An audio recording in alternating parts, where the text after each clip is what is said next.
Мазилка? Зависи, ако ми вдига нервите, нещо друго може. Ще ремонтираш, добре. Това си... Нови благо.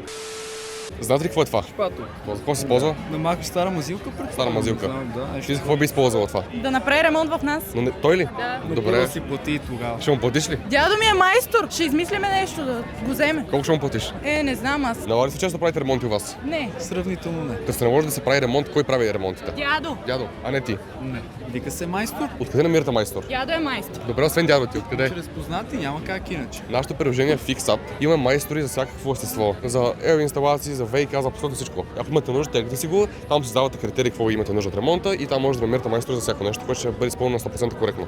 Ще Нашето кажа и на приложение. дядо, значи да се активира там. Сега ще му Да се подаря активира. тая шпакла, ето подарявам му я пред теб, да ремонтира. Ти си използвам. Много. Какво ще ремонтираш с нея? Какво ще ремонтира? Мазилка? Зависи, ако ми вдига нервите, нещо друго може. Ще ремонтираш, добре. Това си... Нови мазилка. благо. А ти мазилка, добре.